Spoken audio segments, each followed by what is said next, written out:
తెచ్చుకున్న చిరంజీవి గారు ఈ ఆగస్ట్ 22న తన 70వ పుట్టినరోజుని సెలబ్రేట్ చేసుకున్నారు. దాంతో మెగా అభిమానులు ఆయన పుట్టినరోజుని ఓ పండగలా సెలబ్రేట్ చేసుకుంటున్నారు.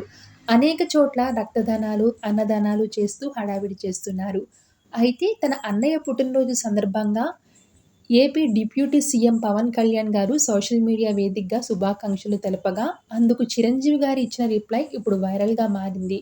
విశ్వంభరుడికి జన్మదిన శుభాకాంక్షలు. చిరంజీవిగా ప్రేక్షక లోకాన్ని రంజింపచేసి, ధృవతారగా వెలుగొందుతున్న మా అన్నయ్య చిరంజీవి గారికి ప్రేమపూర్వక జన్మదిన శుభాకాంక్షలు. ఆయన తమ్ముడుగా పుట్టడం ఒక అదృష్టమైతే, ఆయన కష్టాన్ని చూసి పెరగడం గొప్ప అనుభూతి. సాధారణ కుటుంబం నుంచి వచ్చిన చిరంజీవి అసాధారణ వ్యక్తిగా విజయాలు సాధించి, ఎల్లలు దాటి కీర్తి ప్రతిష్టలు సాధించడం నాలాంటి ఎందరికో స్ఫూర్తి. విజయాన్ని వినమ్రతతో, అపజయాన్ని సవాలుగా స్వీకరించే శక్తి ఆయనకుంది. అందుకు ఆయన విశ్వంభరుడు అని పవన్ కళ్యాణ్ ట్వీట్ చేశారు. తమ్ముడికి శుభాకాంక్షలతో భావోద్వేగానికి గురైన చిరంజీవి గారు ఆయన ట్వీట్‌కి అంతే ఎమోషనల్‌గా స్పందించారు. జన సైన్యాధ్యక్షుడిగా విజయోస్తు తమ్ముడు కళ్యాణ్ ప్రేమతో పంపిన పుట్టినరోజు శుభాకాంక్షలు అందాయి.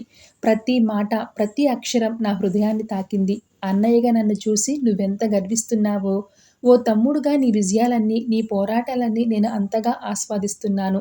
నీ కార్యదీక్షత, పట్టుదల చూసి ప్రతి క్షణం గర్వపడుతూనే ఉన్నా. నిన్ను నమ్మిన వాళ్లను ఏదో చేయాలన్న తపనే నీకు ఎప్పటికప్పుడు కొత్త శక్తిని ఇస్తుంది. ఈరోజు నీ వెనక కోట్లాది మంది జనసైనికులు ఉన్నారు. ఆ సైన్యాన్ని ఓ రాజువై నడిపించు. వాళ్ళ ఆశలకు, కలలకు కొత్త శక్తినివ్వు. అభిమానుల ఆశీర్వాదం, ప్రేమ నీకు మెండుగా లభిస్తూనే ఉండాలి. ఓ అన్నయ్యగా నా ఆశీర్వాదాలు ఎప్పుడూ నీతోనే ఉంటాయి. నీ ప్రతి అడుగులోనూ విజయం నిన్ను వరించాలని ఆ భగవంతుడిని కోరుకుంటున్నాను అని చిరంజీవి గారు ట్వీట్ చేయడంతో పాటుగా, పవన్ కళ్యాణ్ గారి చిన్నతనంలో తాను పుట్టినరోజు జరుపుకుంటున్న పాత ఫోటోలను కూడా షేర్ చేశారు. ప్రస్తుతం ఈ ట్వీట్స్ నెట్టింట్లో వైరల్ అవుతున్నాయి. Thanks for watching.